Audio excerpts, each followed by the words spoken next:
corner. Please hit that like button and subscribe to the channel if it's your first time being here. But I want to come to you to talk to you about Terence Crawford, man. There's some things I want to say now that this fight isn't happening in between Terence Crawford and Errol Spence.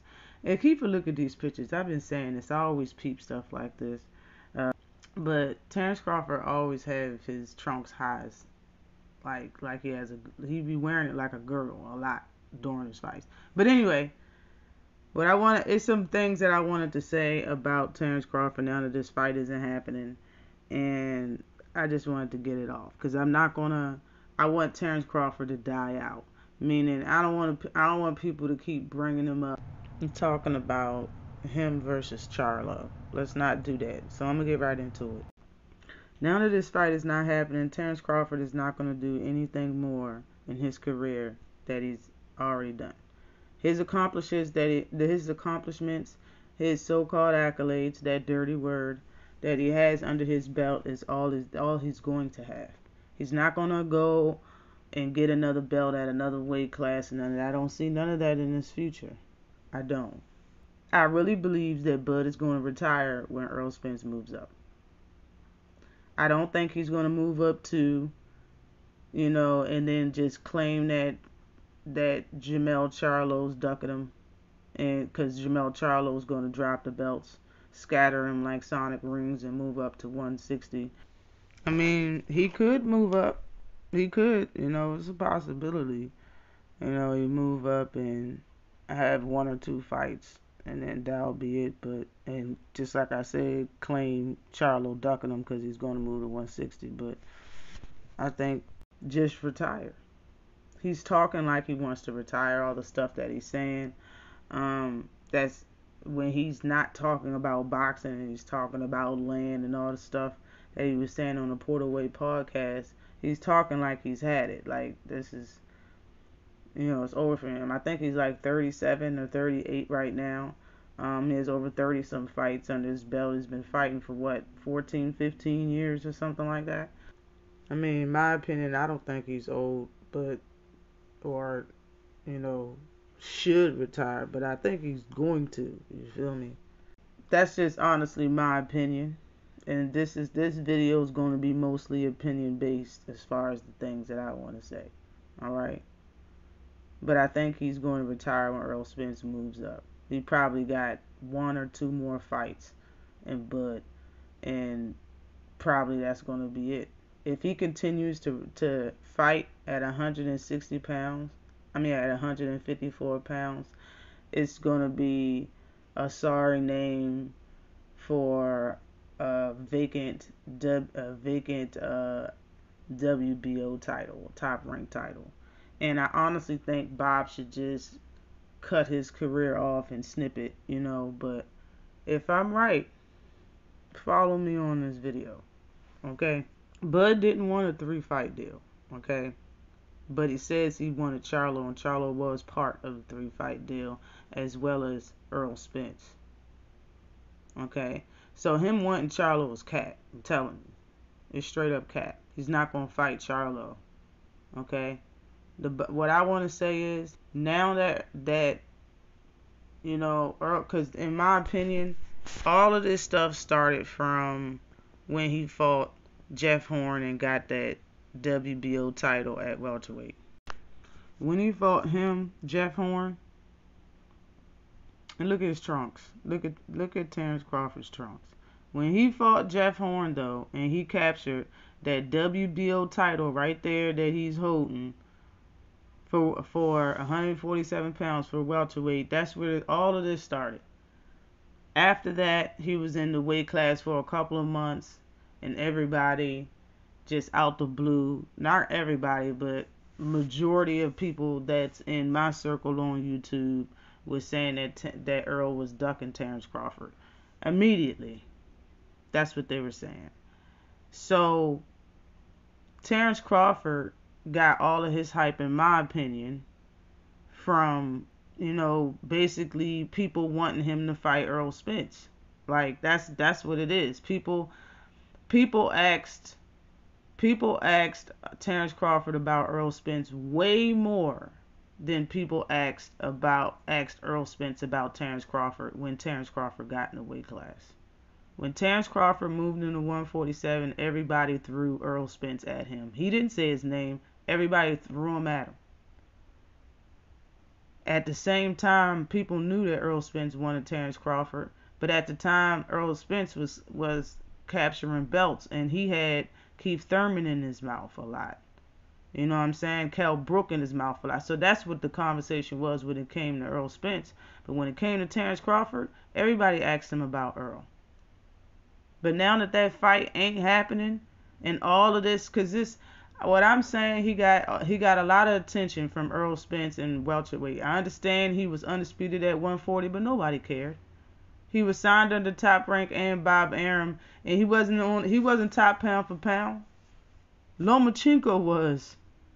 They said some horrible things about that right in his face, ringside.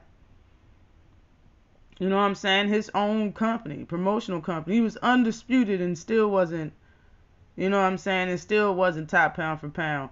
But Lomachenko was. Somebody that just I don't even know if he was unified at that time. So they didn't really care. A lot of people didn't really care about Terence Crawford like that. Even after undisputed at 140. Nobody really cared. When he got to 147 and people started attaching his name to Earl Spence, that's where all his clout came from. That's where everybody started saying Terence Crawford's name a lot more than usual. Man, this video getting long already. I ain't even want it to be like this, but whatever. I want to say that, can y'all not start talking about Terence Crawford versus Charlo?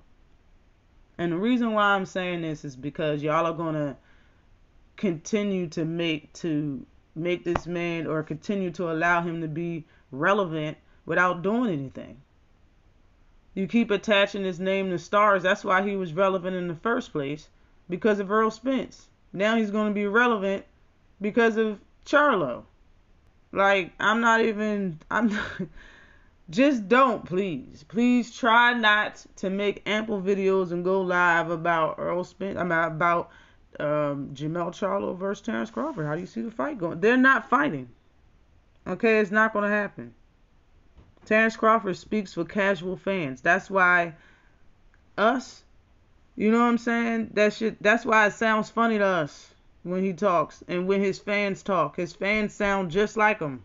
And Bud wanting to take a look at Al Heyman books, man, and his business makes me feel like he trying to set him up. Makes me feel like he's spying for Bob Arum, so Bob can find another reason to sue Al Heyman.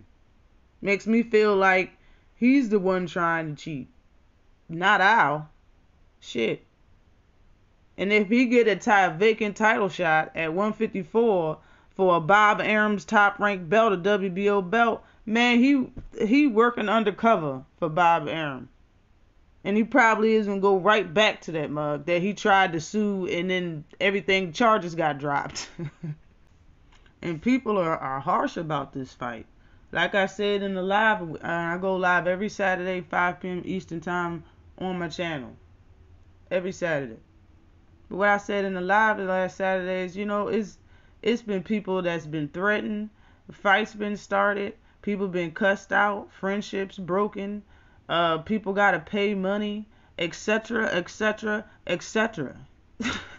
It's been so much things happening and negative surrounding this fight. It's ridiculous. And now that it's not happening, and I believe it's all Terence Crawford's fault. It's too many things that point to this fight being Terence Crawford's fault. First of all, Earl never said he didn't want the fight. Earl changed the percentages and tried to give him what he want for years, all the way up to today. He's still saying give a man what he want, but it's hard to give Terence Crawford what he wants if he's asking for 40 acres and every mule on the earth and on the planet. Like he's asking for way too much. It's not nobody, and it being the biggest fight, it's gonna generate a lot of money. I don't even understand why he's concerned about the books in the first place. And that's another thing. The books is another thing. I'm gonna get into that. But Bud rather retire undefeated with Hall of Fame under his belt rather than fight one person, yo, and do something nobody's ever done. Be the first to ever be double back to back undisputed at 140, 147. It's only one person. One person.